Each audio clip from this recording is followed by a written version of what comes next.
Okay, hey, I'm back to it. First, I'm gonna start with my tomato plant that I've got right here. I'm gonna put it in this pot. Of course, the pot is gonna be too small for the tomato plant, but it's gonna be a way to kind of get things started and get it out of these cups right here. What I call myself doing is I can find a shovel. Right here, a little hand shovel. Putting some of it in there. And now you can use older potting soil that you have. Just mix it with this mixture that I made up. Get it all in there right there. Kind of fill the bottom in a little bit with this stuff. And of course it has holes in it, so it's kind of running out every time I try to put some in there. But as long as I'm dumping it in there, it's pretty good for the most part.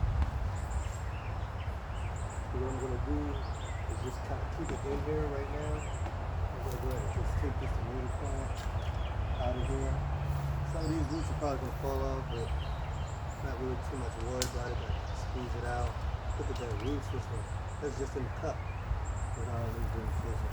See all that? That's just in the cup right there. Alright. I'm take some of these smaller branches off right here. I don't really need them. I don't need nothing growing. I'm going to just throw those in the bottom of the pot. Alright, yeah. Don't want to get rid of that because it's going to go. I might leave that one in there. Let's see how far. Yeah, I'll leave that one in there. I'm just going to fill up this pot for the most part. At least I use the same cup. The cup is usually do it. Fill it up about halfway to my root system. I'm gonna tell you what I usually do. I eat a lot of crab legs. So whenever I finish eating my crab legs, I usually keep the shells and boil the shells. I kind of, let's say, double boil them, clean them off, rinse them, and boil them and double boil them because I want to get all the salt and stuff off of the crab legs and how I make it and everything. Take it out of here. See, I've got this kind of like halfway in there all the way. What I'm going to do, I'm going to grab just a handful of this sustain right here. Kind of spread it around in here. It's basically slow release manure type thing. Got a bunch of chickens and let's see. I don't know. I just say once you get it, you know exactly what's all in it. Because I just know I call it chicken caca. Get probably like a little pinch of this sea salt stuff. Put it in there. I don't put it in there any particular type of way or whatnot. You know, I usually say it's gonna be kind of hot because it is a fertilizer. And then here's my crustacean meal. I usually go ahead and, like I said, rinse that off a couple times. Bent the crab legs. And I put it in my Ninja blender. And it comes out all dusty and whatnot. Kind of put that in there about halfway so it can kind of fertilize everything.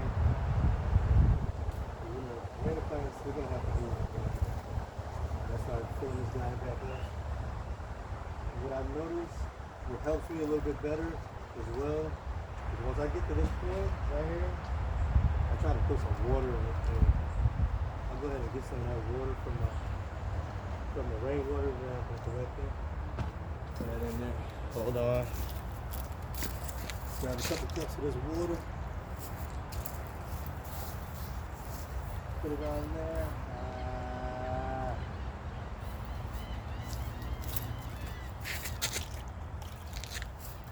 That way I can get this kind of soaked down halfway.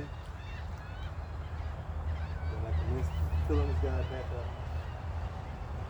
Now this is the same cup that I had the tomato plant in it. Like I showed the water, it looked like it had a little bit of this dirt in there. That's because I've been basically soaking the plants in it. Like I said, sometimes you can just use the same soil that you had from last year or something like that. Mix it with the new stuff. Pat that guy down a little bit. Get some more water, put it in there. I wanted to have some moisture in there. I wanted to just sit dry. I'm gonna end up sitting it in some water anyway. But